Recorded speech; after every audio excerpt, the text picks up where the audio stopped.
if you were to say maybe tied for maybe the biggest camp battle, I don't know.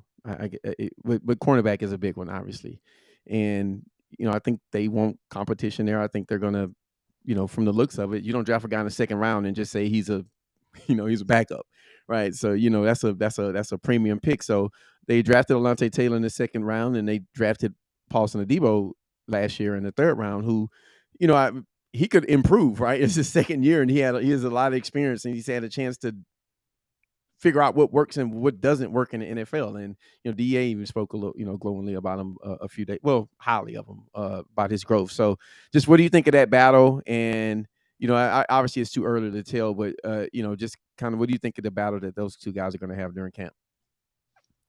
I think it's probably going to be one of the more interesting ones for sure. Yeah, I think Adebo probably has the inside track on that job, as he should. We need to see him. We need to see what they can really do. This camp really isn't, press man, knock guys out type of camp. It's a lot of off coverage and on physical type of stuff. So we aren't really going to get a feel, I think, for either of them. Taylor's forte is press man too, so we aren't seeing that either. But look, I think both these guys, Adebo's ready now. Taylor has some stuff that I think he needs to work on. I think Taylor moves really well. You see the upside, like when we're out there watching practice, like we talk about it all the time, like just like how much he kind of like pops every time you're out there, just through the. He just the looks like an NFL fluidity. cornerback. Like you just watch him and say, "That's what you were born to do, bro." Like you're at the right profession. Yeah, but I mean, we got to see the ball skills. But yeah, the movement ability is definitely absolutely there. But yeah, I think it's gonna be probably that. I think that's probably Taylor's initial path is on the outside, and then a year from now we'll see kind of where he fits in. But I think that's the only place where he can feasibly win a job, and I think it's a very, very much so an uphill battle. And look, they've shown us already like they're comfortable with their second round pick, kind of sitting on ice for a year, picking things up, and then coming in a year from now and replacing a veteran player. So that could be. So, question for you then, based on what you just said, if Taylor wins that job, what do you think it would be about from what you've seen so far? Like, what would you say? Okay, well, this is something that he could hang his head on that'll probably get him to a point where he can take that role. Like, what attribute, what trait have you seen from him? And again, it's limited, man. I'm asking you tough questions, but like you say, okay, well, he's fast, he's strong, he's fluid, and I mean, there's. It's check, not check. You don't have to if he shows to have the play recognition and the technique and the ball skills and all that stuff. I mean, but yeah, I mean the things that he can hang his hat on. I mean, there are plenty. It's every athletic attribute you can think of. Adebo has a lot of those too, though, right? I mean, he does, but I mean, Taylor's like turn and go ability is a little bit different than I think a lot of people, especially at his size, and then his speeds, even like Adebo has great speed. Adebo has great speed. Like Taylor's a little bit faster. I mean, but there's a lot more that goes into playing that position than athletic ability. So I mean, there's a lot of things he's gonna have to show, improve, and kind of build upon. But it's also the position where athletic ability matters the most too, right? So it's a little bit like. So does technique, though. Yeah, exactly. So it's like you need half the battle is there, right? It's like you can be the smartest guy in the world. If you're slow, you can't play corner, right? So at least that's why those guys get drafted where they do. But yeah, but if you're like missing jams or you can't turn quick enough or things like that, things are things they're gonna get you. They're gonna get you. So you're a 5.040 if you take a false step. right. Yeah, it's over. Yeah, I think one thing that stands out to me about Taylor, and it sounds like a little corny, but he's just a dog, man. Like his personality, he's aggressive. I just get the feeling from he's a wildly confident dude. And I know it. I've heard a lot about his leadership skills. I've kind of listened to him talk. He just speaks like he's like, yeah, I'm just gonna go here and do this, right? And I mean, you got to go on the field. It's got to happen.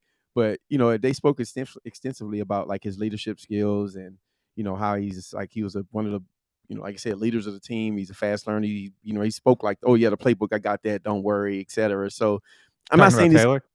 Yeah, I mean, he was just kind of like, yeah, I got the playbook. Like, I'm going to be fine there. Like, I wrote it. I was taking notes when he spoke during one of the OTAs. He didn't sound worried at all. He was like, yeah, I got that, and it was, he just seems like not cocky, but a confident guy, and just Well, based it's on interesting though because he talked extensively about like how he had confidence issues at Tennessee, and he's like trying to mm, learn to be more confident and all that stuff too. So I think I mhm. think that's the thing I'm watching for the most is Yep. because he's trying to portray it, but he's also talked about and we got a story on the website like how he talked to Jalen Ramsey and kind of like Yeah. changed his mentality before his senior year at Tennessee, and there was a lot of stuff, but I think he struggled with a lot of that stuff at Tennessee early on in his career, and I think he started to figure it out his senior year.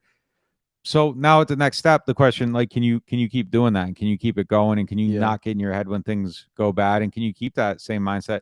The most shocking thing this dude said the whole offseason, and I don't understand how you don't know, but he said like finding out how fast he was at the combine like gave him even more confidence. It's just kind of like, how do you not know you're that fast? I don't So believe that's that. like Yeah, I don't believe super interesting to find out. And then he's just like, like I know now if I like no one's really going to be able to beat me over the top, and I know I can catch up to people and stuff like that. And I think it just probably kind of goes into his background as a football player, moving positions and doing different things, Yeah.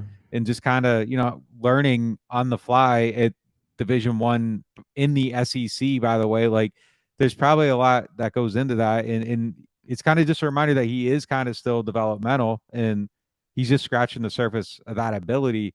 So it's going to be interesting. I mean, if Adebo wins that job this year, I don't think it means anything. I I don't think think it means anything. yeah, Yeah. I don't, I yeah. think Alontae Taylor's probably more of a 2023 draft pick than a 2022. And if he surprises you and gets there, sort of like Adebo did last year, they had no idea he was going to be as What good it as he was going to was. be. They traded a third round pick, to get a And that's kind starter. of what that is kind of what I factor into it. I'm I'm gonna repeat here, man. Like I always say it, but like I just believe in coaching so much. I think it. Bill Belichick, my favorite quote from him is like, "Good players can't overcome bad coaching. It's impossible."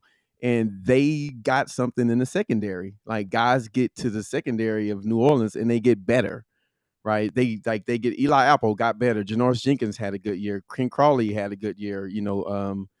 Malcolm Jenkins, even, he was playing well. They developed Marshawn Lattimore. They developed Paulson Adebo. So, Chauncey Gardner Johnson, Marcus. I mean, I keep going on Von Bell, Marcus Williams. So, I just feel like they do a good job scouting those guys, drafting those guys, and developing those guys. And yeah, just with a guy with those skill sets, and you marry that with the scheme and the coaching and the talent that's going to be around them, and it's a good situation from the being. It's a battle that I'm looking forward to, and like you said, Debo. Let's not forget about him. If they didn't draft Taylor, then we wouldn't even be talking about cornerback 2 position because you would feel like they were good there. So yeah, I think they just got good options there. And if one guy don't make it, then injuries happen, right? And I think you need 4 corners. So yeah, it's a battle to pay attention to. Um, at safety, do you think there are any battles to be had there, whether it's fourth safety, fourth safety, third safety, fourth safety, etc. Like, how do you see? You look at May and Tyrann Mathieu, and you say, okay, those are the top 2. Like, how do you think the rest of that battle potentially plays out? There could be a little bit of a battle if Justin Evans proves to be a good player between him and PJ, maybe for some snaps. Yeah, But other than that, no, I think it's kind of pretty much set at that position. But I mean, there are going to be, and I don't know, that they had some of these competitions last year. There are going to be more battles for snaps, and depth in yeah, depth places. Yeah, Sorensen's an interesting guy too. don't mention him, man. That's gonna start. That's gonna trigger people, man. That's But just like, so crazy. but It's it's so crazy. I think they got 6 guys there that feasibly are going to make One, the team. two. It's safety, 2 of them on special teams, JT Gray and Sorensen. Okay, okay, He'll be in the yeah, Jeff Heath role, and then they got the top 4, so yeah, they might be 6, and then if you throw CJ in there, it's a lot of guys. So yeah.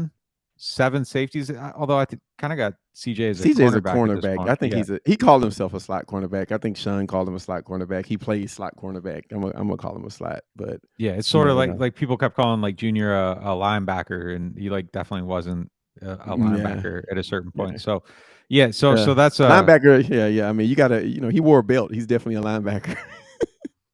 come on, man. Oh, it wasn't that bad. Come on.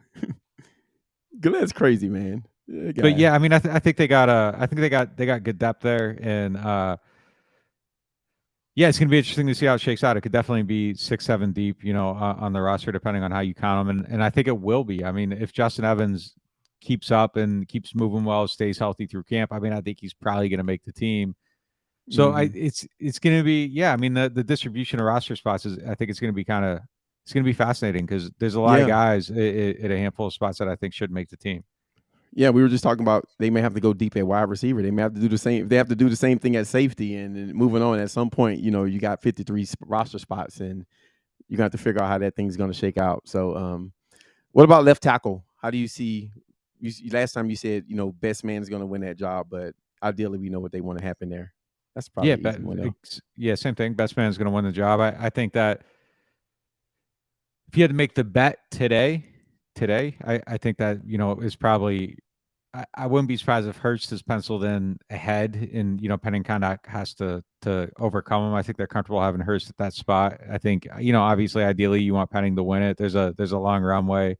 Yeah. Uh, Do you think they so split snaps at the start of training camp, or you think that one yeah, I mean, guy has to? I no, I think they'll probably both get a shot. I mean, if he's if he's at a point where it's worthwhile, Feasible? to Yeah. have him there. Yeah, if he's at least in the conversation, yeah, I think I could see some of them splitting snaps and kind of rotating through that.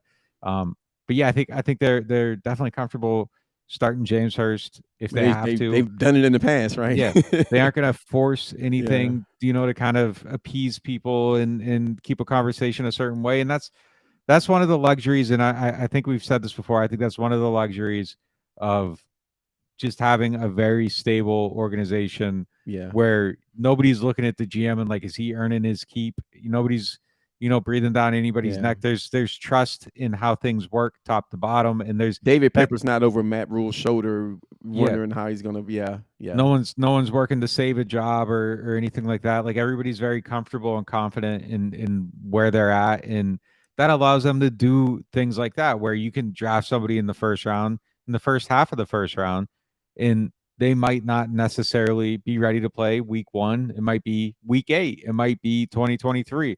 And it doesn't matter. Like, nobody's getting a demerit over it. Like, it's a Yeah. long game, I and mean, they they had play a it like it's second a round long game. draft pick last year who they didn't start, right? And Right. they feel, they was able to, yeah. So